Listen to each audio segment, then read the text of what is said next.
ready to do?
Are you ready to form a more perfect union?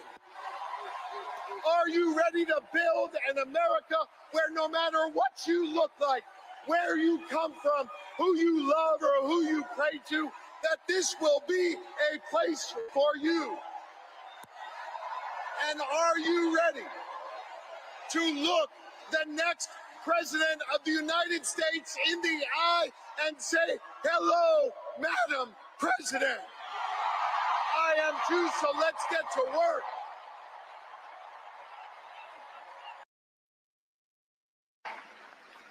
Donald Trump sees the world a little differently than us. First of all, he doesn't know the first thing about service.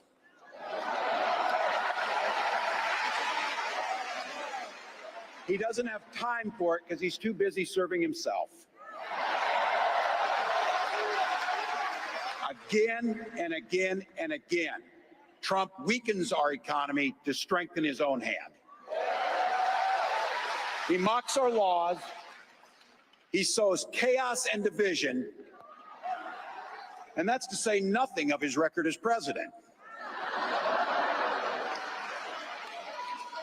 He froze in the face of the COVID crisis. He drove our economy into the ground. And make no mistake, violent crime was up under Donald Trump.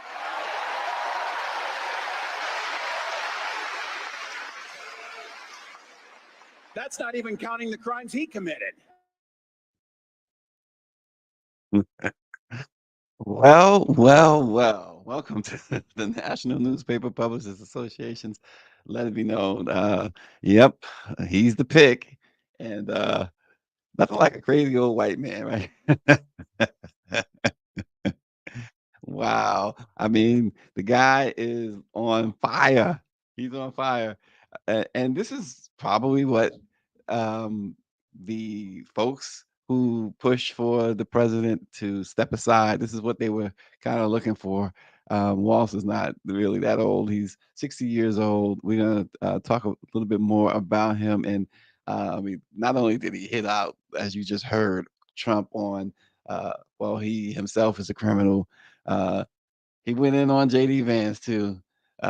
He said something along the lines of, "If he gets off the couch," and why is that funny? If you know, you know. But he is the pick. We'll talk about that this morning. Also, talk about this morning as I see Power 96 is on top of it. Mike Bloomberg has done something phenomenal. Bloomberg, who um, is, is a philanthropist, to say the least, the former New York mayor, has given $600 million to 4 HBCU medical schools. Hey, Mike, I can use a couple of dollars too. Just saying. I'm not a medical school, but I can use a couple of dollars, Mike. 600. What a fantastic thing. Also, this morning, Democratic lawmakers are demanding that the Heritage Foundation reveal what's in the so-called secret part of Project 2025. See, we've talked a lot about Project 2025, the 922-page manifesto, but there's a unreported part. There is a part that they have not put in those 922 pages, and the Democrats are looking for the Heritage Foundation to explain what this secret part, and it's about the first 180 days of a potential Trump presidency and what drastic and dastardly, ghastly actions that Project 2025 calls for. We'll get into that this morning too. And new centers for disease control and prevention data released yesterday actually gave a little good news. It highlights improvements in mental health among some teens in the United States, including decreases in the percentage of students feeling persistently sad or hopeless.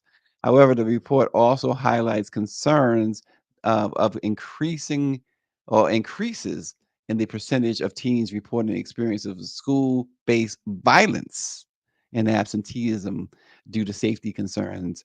We'll dive into that. But first, this morning, Dave, David Youngblood says that couch has taken on a life of its own.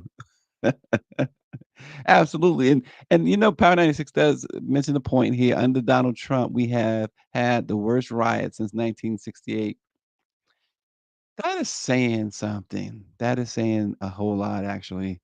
Um, you remember those? Well, many of us when not old enough to remember the riots of '68 and how bad they were, following the murder of Dr. Martin Luther King Jr. But you probably know the stories. One of the stories that always stood out for me, people love their pop stars, their rock stars, their hip hop icons and stuff like that. But but one superstar, and I'm talking about it's 1968, just to be extremely forward. I mean, I was born in 1968.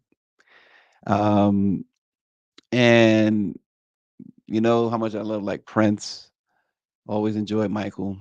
Um, there's Beyonce, et cetera, et cetera.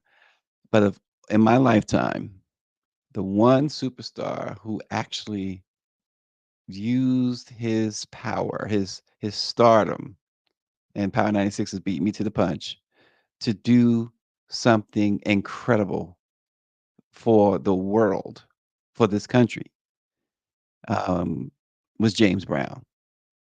It was James Brown during those riots that one man quelled those riots.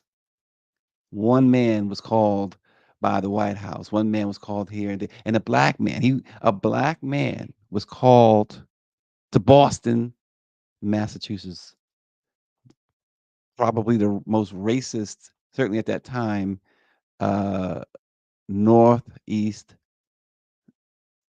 city. He was called there. He was the officials, the mayor, all of these racists. Come to Massachusetts. Come to Boston. Help us out, James. Washington, D.C. was burning. Come to Washington, the president asked James.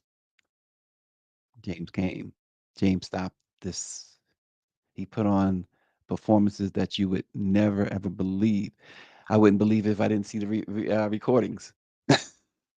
But yeah, so um, that's quite the feat. Power 96. He mentions the 68 riots, and so if you think about that, how bad things really were, and of course you had the hatred, the racial hatred. I mean, obviously, it was the hatred. They had already killed Malcolm X. They had already killed um, Kennedy, and they had already killed a few famous black figures. And today, you contrast that with what's going on with the MAGA movement, the hatred, the racial hatred because of MAGA, because they were the ones who led Trump. Trump and MAGA were the ones who led this. Oh my God, we had a N word in the White House for 2 terms and implored folks to put their white sheets back on in earnest, implored them to come out of the mountains, implored that neighbor next door who had uh, worked so hard to suppress all the racist hate that they had to bring it out. Your coworker who you knew was a little, but I'm not gonna call her racist. But then Trump and MAGA came on the scene, and she showed herself. And now racial tensions, and it's not. And let me say this: it's not coming from black folks. It's not coming from this side of the aisle.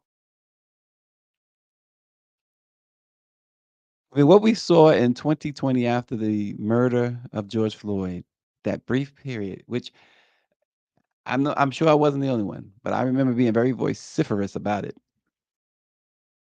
This was not a movement. This was only a moment. Oh no, it's a movement. You could tell. Look at all over the world.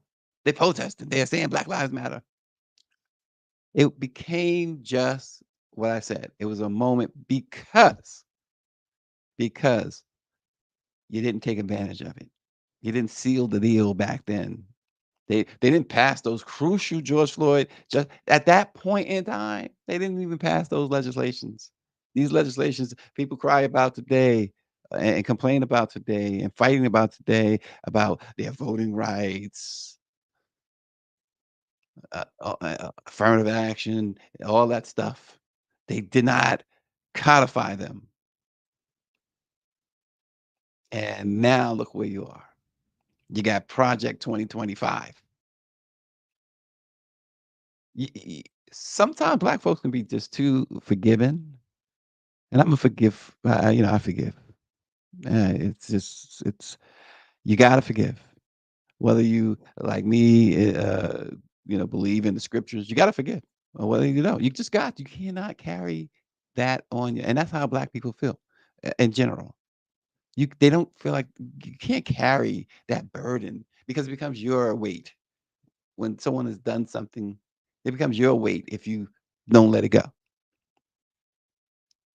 And black folks,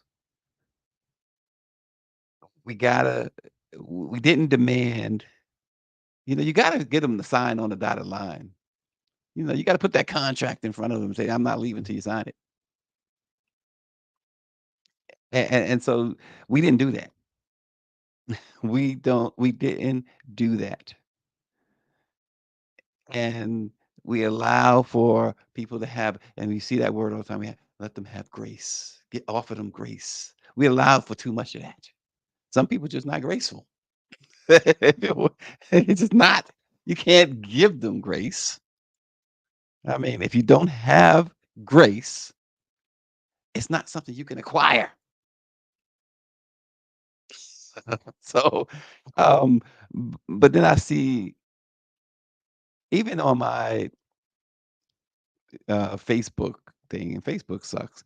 I can't- I mean, but Twitter is the dumpster fire. But Facebook in particular, like I see individuals who I grew up in from my neighborhood, right, posting things. Now, I remember growing up. Now, these individuals around the same age, probably younger.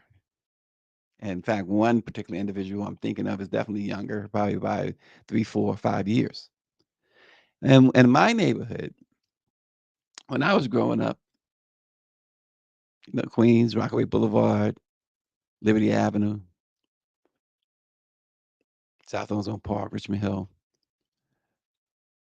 We didn't care about politics. We didn't get it, and that was the last thing on our mind. Even our parents, they go to work, come home. It was never any talk of. Only time I heard about politics was in school. That's it, and that was on generic stuff. Like they would close the schools when there was election, and they would have the people can go to the schools and vote. That was it. But I see like individuals on my like I said on my timeline in Facebook or posting stuff like about Kamala Harris, and these are black folks. Never her. She disgusts me. This why? The question becomes why? Who are you listening to? I mean, I'm not telling you you should be on her side or against her or on his side or against. I'm just trying to understand. I don't comment on them because I don't outside of having to do this work.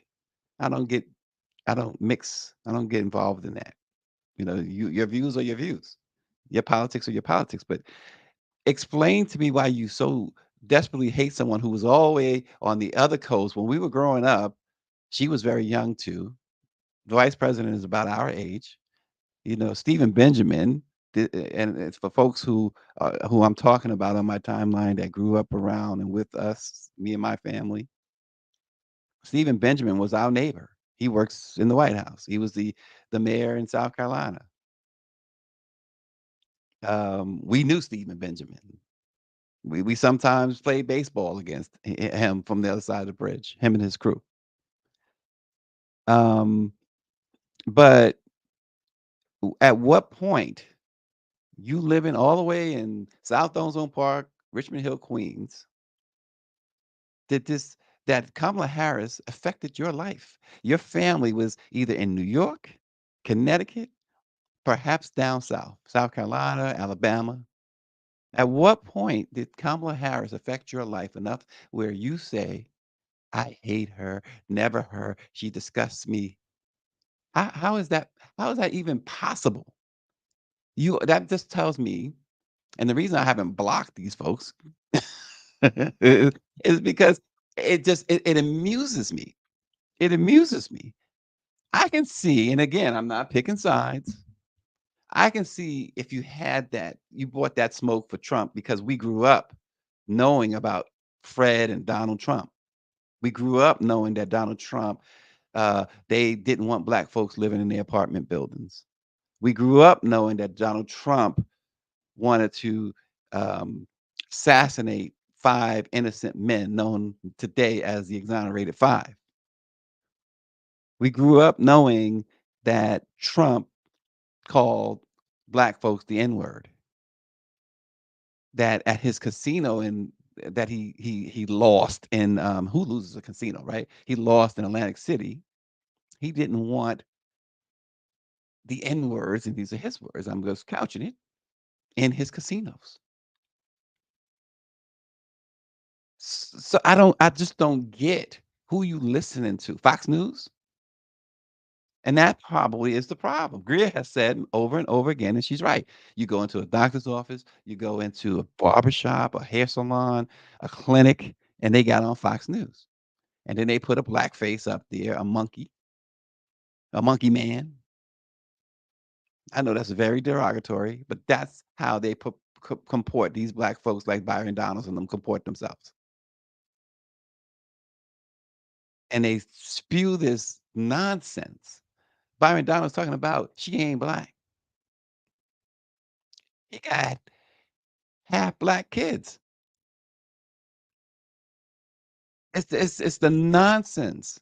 So these folks who are posting that nonsense, who are you listening to?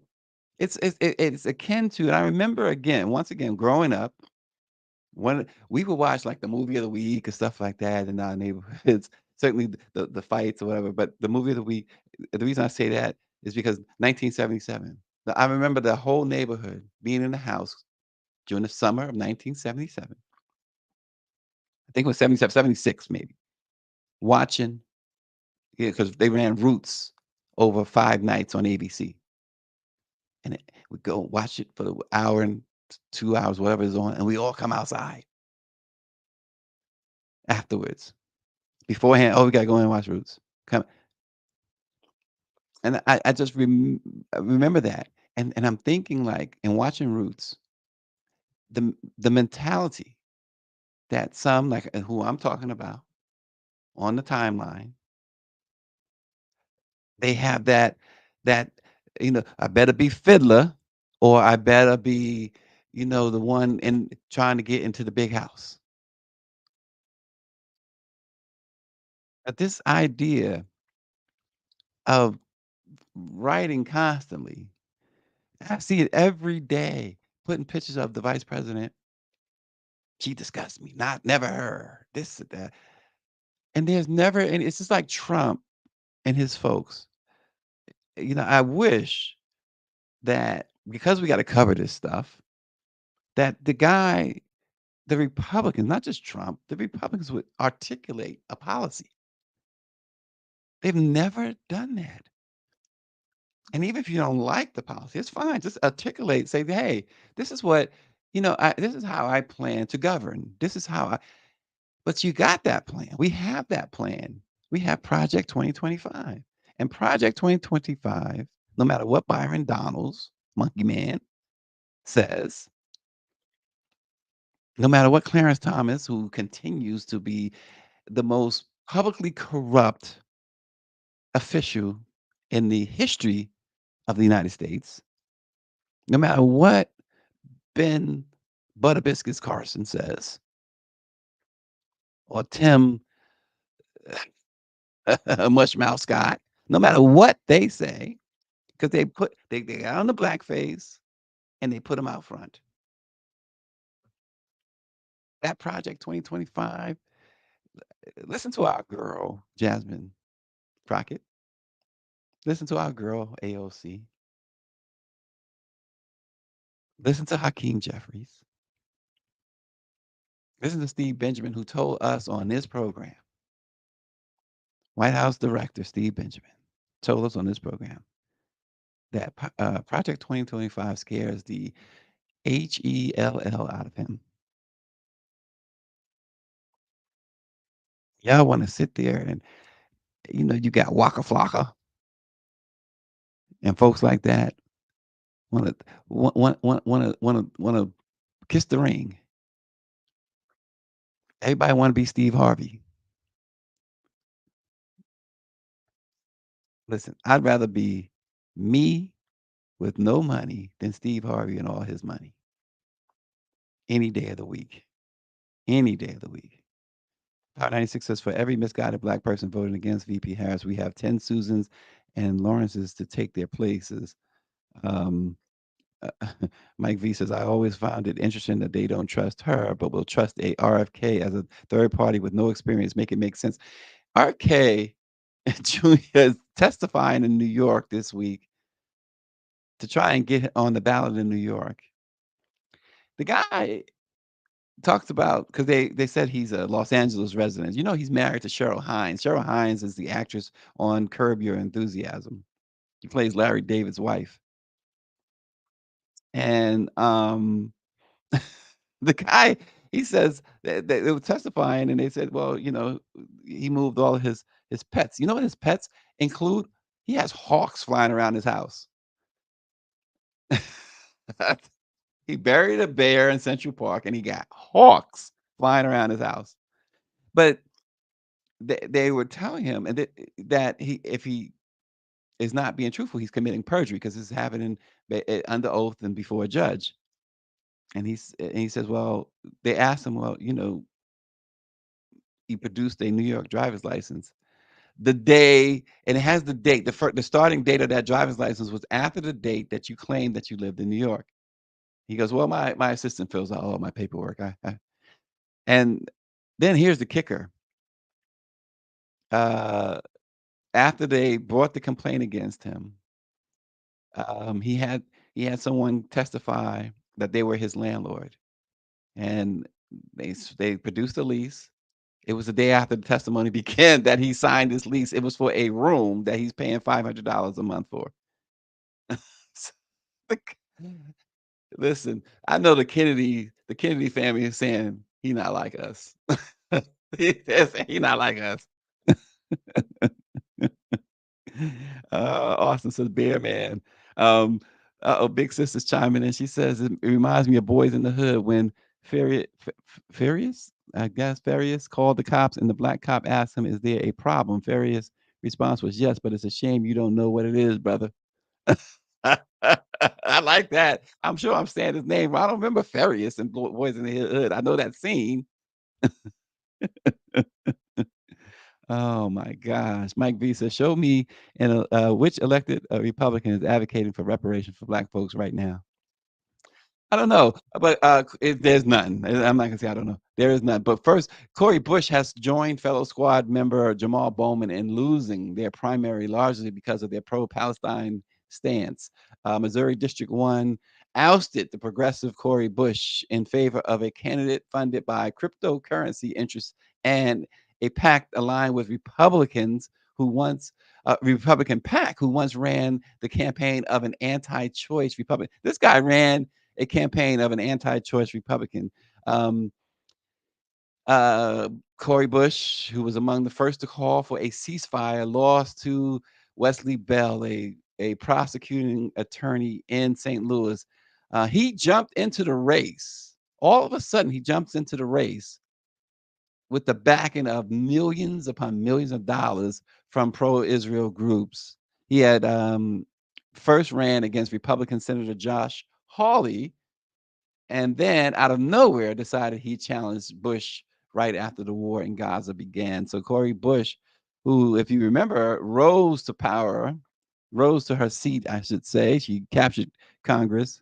Yeah, I'm sorry, Big Sis. He was Lawrence Fishburne's character. Right, I remember that scene. I just don't the character's name. I know Lawrence Fishburne played him, but Cori Bush, Cori Bush, of course, she became a congressperson, a congresswoman after the Michael Brown incident. She was a Black Lives Matter.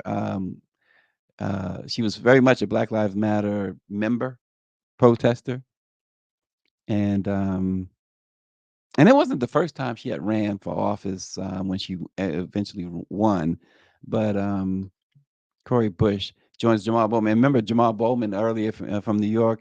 We had him on the program. He lost his primary to his opponent, very uh, a guy from Westchester County who had such a horrible. We talked about race and racism a little bit ago, but the guy he lost to, what a disgusting record he has. But he also benefited from something along the lines of 15 to 20 million dollars of money that poured in from basically Republican groups so they can defeat Bowman. And this was what happened here. They were pro-Palestine, and that now they're both on the outside looking in. Um, and yeah, Power 96 Bell was the prosecutor who was afraid to prosecute the cop who killed Michael Brown. And the question becomes, should AOC be nervous? I think didn't she already win, Greer, her primary? I think she won her primary already. Um, I don't think anything makes AOC nervous. I think somebody like her and Jasmine Crockett, they are like the true future leaders of that house. Perhaps perhaps even uh, I don't know what their aspirations are. I remember asking AOC um, 4 years ago about her aspirations. Would she ever consider the vice presidency or the presidency? And she was like, I got a long time to think about that. I'm very young, she said. I remember her answer. And I was like, well, you know what? You are well on your way. And she just was, I guess, a little tickled by that. But she and Jasmine, wow. It's amazing. You put AOC and Jasmine on one side. Let's play the Family Feud and put Lauren Boebert and Marjorie Taylor Greene on the other side. And no, I don't want Steve Harvey as the host. Resurrect Bob Barker. Not Bob Barker. What's his name? Richard Dawson. um, Hill Harper also ran and lost his race. The actor sought a congressional seat and lost. Mike V, yes, he ran, but he lost. Um, And what the heck is going on with my girl, Miss Lauren Hill? What's happening, Lauren Hill? We need a session. Lauren, we need a session. We got to have a sit down. Just you and I. You and I, Lauren. I mean, so quietly, she and the Fugees have apparently pulled the plug on their upcoming leg of the Miss Education anniversary tour. Miss Education, Lauren Hill is like, to me, if I'm stranded somewhere and I can only have 2 albums, Miss Education would be one. Good morning, cousin Tommy Patterson in the house. If I can only have 2 albums and I'm stranded somewhere, the 2 albums without hesitation would be the Miss Education of Lauryn Hill and Sign of the Times by Prince. That would get me through. I mean, that'll get me through a year. That's for sure. But the tour started last year, and although they have not made any announcements about this, about canceling or postponing or anything, it's tickets are no longer available, and customers have been getting refunds, and that's an oddity in this industry. They are so reluctant to give refunds for any reason that they automatically started sending out refunds and canceling dates beginning this Friday in Tampa. In fact, the entire tour has been removed from Ticketmaster and Live Nation. On social media, ticket holders posted screenshots of a message they received from Live Nation, which in part said your event has been canceled. A refund will be on its way to your account.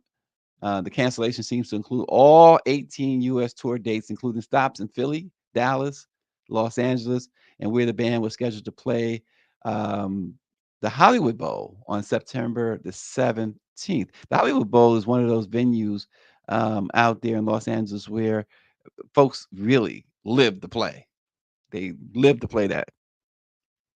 And yeah, that's a good question. So, Greer's asking, Pras has had all those legal problems, and I wonder, like now I'm curious. I'm glad you brought that up, Greer, because now maybe that is coming up again.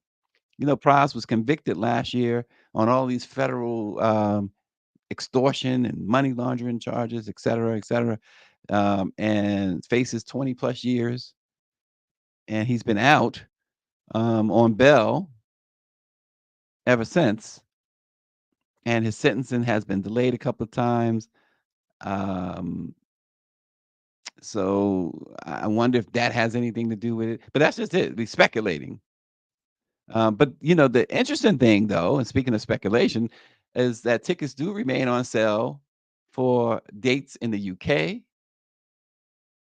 and the European leg, which kicks off in Manchester, England, or scheduled to kick off in Manchester, England on October 12th and go through October 27th to Amsterdam.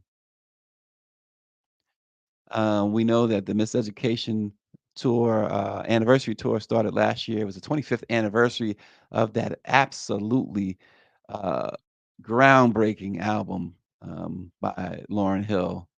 And it was uh, amazing because the Fugees had just finally reunited at the Roots picnic in June of last year. It was the first time that Miss Lauryn Hill, Wyclef, and Pras performed together. And they did do this little one-off in New York a couple of years before, but this was the first time that they had really gotten together, had the whole band together. Um, I know David says one of those albums has to be songs in the key of life. Stevie. Yeah, people will pick a Stevie song. There's no question about it. A Stevie album. You got a couple to choose from, right? But again, for me, you got to be Miseducation and Sign of the Times. Sign of the Times is an absolute masterpiece. You just don't put together an album like that. Just the way he did it too. I mean, this the side he was on tour. Prince was on tour and supporting the I believe it was either the Parade or the Love Sexy album, and then just grooving and just decided to put together this masterpiece all within months. So anyway, Anita Baker has been. Michelle says Anita Baker has been canceling concert tours as well. Well, Anita Baker is been having all sorts of issues. First with Babyface, then with others. I don't know what's going on with Anita Baker. I saw Anita Baker some years ago, 1995 in Baltimore. She was, in fact, the surprising thing about that show was that her opening act was Gladys Knight. And that's the reason why I went to see Gladys. No shade against Anita. I mean, I got uh, family members and friends who absolutely love. In fact, years ago, I lived with someone, and it was. I was like 19 years old, 20 years old. And Cheryl, it was not a girlfriend, just somebody. We were roomies. Yeah, that happened. I was trying to get a Three's Company situation going on, but her friend Kim and her they had a big fight and didn't happen. So it was just the two of us. But anytime she'd have a boyfriend over, Cheryl would have a boyfriend over. Anita Baker album came on, and they put the album and they played all night. And then when it ended, they'd restart it. It just drove me out of my mind. That's why I'm not a big Baker fan. Cheryl just played Anita Baker all the time. Sweet love. Like, oh Lord. That's all I got hearing. It's like, why don't you play some Whitney Houston or something? Good Lord. Anyway, so as we said at the top, Governor Waltz is the guy. And so here's some things about Governor Waltz. So first and foremost, he's been governor since 2019. He previously represented in the first congressional district in the U.S. House for over a decade. Before his political career, Waltz taught high school. He coached football, and he seems like a football coach, right? He does seem like a football coach. Austin is saying good morning to Aunt Pam. Is that a flirt or something, Austin? I just want to know. You can't be flirting with my aunt while I'm talking here, okay? Just get a grip. Good night. Can't take him anyway. He just got back from Africa too. But Waltz also served in the Army National Guard for 25 years. And our own Dawn Montgomery, who be on top of stuff. Dawn be on top of everything. She just be on top of everything. So, and I encourage, not that she needs me to encourage you guys, but if you haven't started following her on Twitter, you should follow her on Twitter. Yeah, Power 96 Austin is a smooth operator. But Dawn tweets. She says when the announcement came, I was laughing because Dawn tweeted, and the only way that Dawn can, not the Democrats, actually listen to us and did the right thing. This is new. I like it. I was tickled by Dawn's tweet. Um, she's always like on top of everything, on spot on with that. She was like, I like it. But so some of the policies of Governor Walz that he signed into law. Um, yeah, look at Dawn says energy. Tell him, Tim. Oh man, wow. So there she is. But some of the policies that he signed into law in Minnesota include universal school meals, which is and so stop there for a second. Universal school meals, making lunch and breakfast free for all kids. Republicans have a problem with that. They're blasting them for that. How do you get upset when someone's feeding kids? Particularly in some cases, kids who probably only get 2 decent meals a day at school, when they're at school only. He's also signed into law stronger labor protections.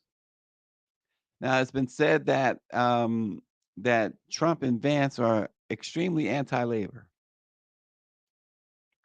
and so they're of course they're hitting him on that. Here's something that you would think even the Trump kids would appreciate. He signed into law cannabis legalization. So I will leave that there. Stronger LGBTQ plus protections. He signed into law paid sick leave, paid leave, 100% clean energy by 2030, reproductive rights, $1 billion for housing and gun safety. He cut child poverty during his governorship by a third. He has delivered on legislation that promises 100% clean energy by 2040, 80% by 2030. And here's the other thing. We talked about the riots and protests and things earlier. Well, he also peacefully resolved the student protest in Minnesota. So when for those who didn't know much about him, what a resume. What a resume. Mike V says free public college for folks making less than $100,000 in their household. And let's face it, 100 grand is and today doesn't get you anywhere. Particularly if your gross is 100 grand. And Power 96 says D, E, and I, Don Jr., Eric, and Ivanka. Also, Minnesota Lieutenant Governor Peggy Flanagan, she released her first message in support of Walz following his selection. Um, she says that she called him, first of all, her partner in justice at the Minnesota Capitol. And she says he has the gift, he has the grit, I should say, and the grace. There's that word grace to keep our country moving forward alongside Kamala Harris. She said um, that she really, really enjoys working with him. And so also though, here's the kicker with that. If this ticket wins, if the Harris Waltz ticket wins, Flanagan, of course, will become governor according to the state constitution. Not everywhere, and I think Pennsylvania is one of those places where the lieutenant governor automatically becomes governor. You still have to run for it. Um, but get this, with Flanagan, she's a member of the White Earth Band of okay, Ojibwe. If I'm saying that right, Greer. So the bottom line is what I'm trying to articulate here is she would become the state's first Native American governor and its first woman governor. So there's a lot of history there to be made. So we'll see how that goes. They are on the go now. They're on a campaign tour. And yeah, so he also, let's not forget, thank you for so much, Greer, for giving me my moment. As you see behind the governor there and Flanagan, what do you see behind him? The symbol of the greatest musician in the history of the world. They signed at Paisley Park legislation making naming a street after Prince. So, there he is. He's the winner right there. He got the purple tie on, the purple shirt on, standing in the background of the Prince symbol. There you go. He's a winner. Look at Greer is playing with me. She's blowing it up and everything. She's not trying to show Governor Waltz there. She's throwing me a bone there. She's trying to show me the symbol as close as possible. Paisley Park there. Which the Minnesota spokesman recorder is going to be they're celebrating. We had Tracy Dillard Williams on. They're celebrating their 90th anniversary, and a part of that celebration will include a visit to Paisley Park. We got to go to Chicago, so I'm not going to make the trip out to see the Purple Ones home. Mike V says he also speaks Mandarin. This will help from a foreign policy perspective when going into China. Look at that. Covering all bases. So, in a monumental move to address underrepresentation of Black physicians in the United States, Bloomberg Philanthropies has announced a $600 million donation to the endowments of 4 HBCU medical schools. Officials said the donation is part of Bloomberg's Greenwood Initiative, which aims to advance racial wealth equity and address systemic underinvestment in Black institutions and communities. The money is going to Howard University College of Medicine, Meharry Medical College, and Morehouse School of Medicine. They'll each receive $175 million, while Charles R. Drew University of Medicine and Science will get $75 million. Additionally, Bloomberg said $5 million in seed funding will support creating a new HBCU medical school, a Power 96 in New Orleans, the Xavier Ochsner College of Medicine. The historic investment will more than double the endowments of 3 medical schools, significantly boosting their financial stability and capacity to educate future Black doctors. A recent study highlighted the need for this type of support. It revealed that only 5.7% of U.S. physicians identify as Black or African American. And this is, of course, despite Black Americans making up 13% of the population. And we know, too, that all research say that treating Black patients by Black doctors results in better health outcomes and more frequent medical care.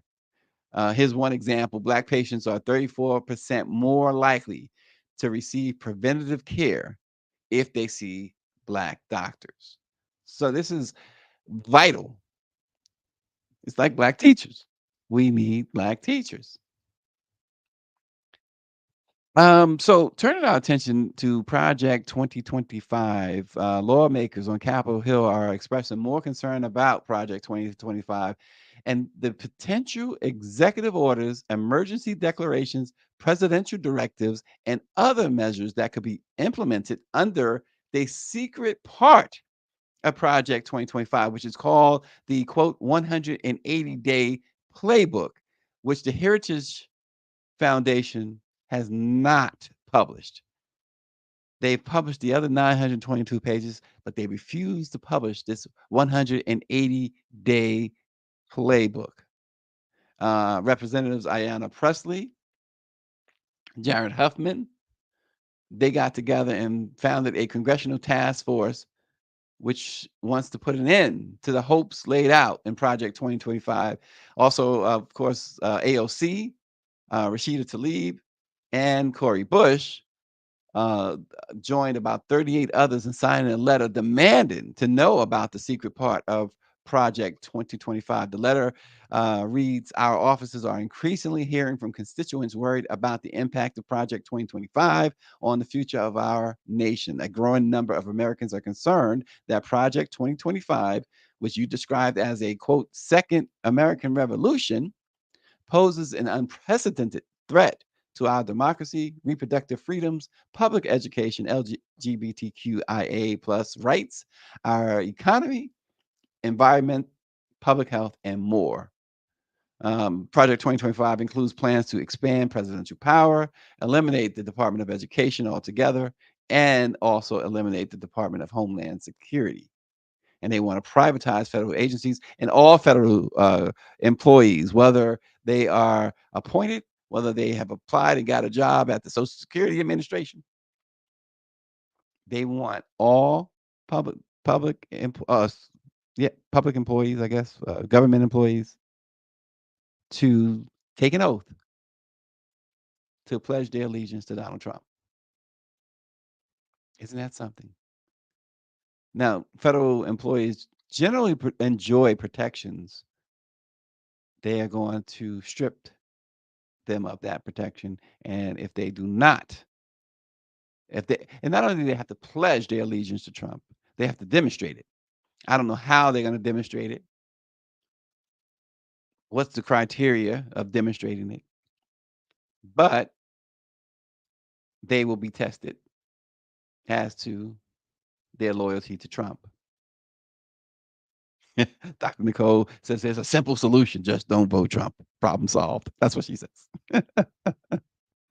um, it's again, it goes back to like I said, some folks, Dr. Nicole, we grew up with posting things that I just don't understand. Just don't understand. But we know that this Project 2025, again, as Director Steve Benjamin said, it scares the mess out of him. And of course, Trump has been trying to, in some ways, distance himself. Oh, I don't really know about that. When every single person that worked in his administration, his right hand people, his so-called trusted confidants, are all have all contributed to Project 2025 in some way. But it's the unpublished, and of course, his agenda. They're trying to rebrand his part as Agenda 47. It's all Project 2025. But the unpublished so-called fourth pillar of Project 2025 is the 180-day playbook, which supposedly, certainly has information that the lawmaker said is a playbook of actions to be taken in the first 180 days of the new administration to bring so-called quick relief to Americans suffering from the left's devastating policy. Their policies, the left's devastating policies, included child tax credits that gave children, brought millions of children out of poverty. Their policies include not separating kids from their parents, infants from their parents, not allowing and not calling white supremacists and Ku Klux Klan member good people. That's their policies, part of it. Protecting people from COVID-19 and other diseases. It's just incredible that folks will not force them. That's why the CNN debate was such a debate. It was just so bad. It was just a poor representation of news journalism, and I mean, it was just disgustingly bad. And that's why the NABJ situation was even worse. It's just it just it disgusts me that NABJ CNN was bad enough, but NABJ allowed someone to come in there and overtly, disparagingly disrespect Rachel Scott and black journalists. Ugh, disgusting. Absolutely disgusting.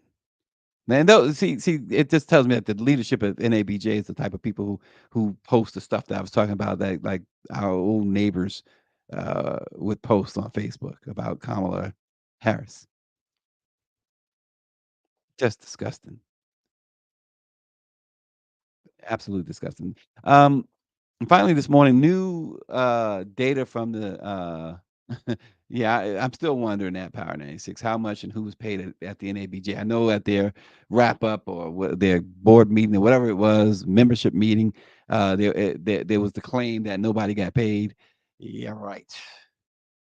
Somebody was singing that old Johnny Kemp song. They just got paid. Sold out. Sold out. Harriet Tubman's doing the work, doing the good work, and somebody at NABJ going to the people in the white sheets and saying, "Hey, the tunnel's over there. Just here, give me a couple dollars. The tunnel's over there." That's what happened. New data from the Centers for Disease Control and Prevention released yesterday highlight improvements in mental health. It's so good to get uh, positive news about, particularly about mental health. Um, this highlights improvements among some teens in the United States, including decreases in the percentage of students feeling persistently sad or hopeless. Now, the report does highlight, too, some concerning increases in the percentage of teens reporting experiences of school based violence and absenteeism due to safety concerns. And school shootings, you just never know. These kids, just like the teachers, they same thing. They go to class. They don't know if this is going to be the day for them because it happens all too often. And then all you get from these lawmakers, thoughts and prayers. I doubt that I'm sure it comes across their thoughts. I doubt if they get down on their knees at night and pray for these kids. So you really only getting the thoughts. The lie is the prayers part. Because if you pray in something and it's something that good to stop this stuff, you have the power to do it, and they have the power to stop it, and they won't, they're lying. So the report provides a detailed analysis of the health behaviors and experiences of high school students across the nation, comparing 2021 and 2023 youth risk behavior survey data. The 2021 data is drawn from a year when schooling was still substantially disrupted due to COVID.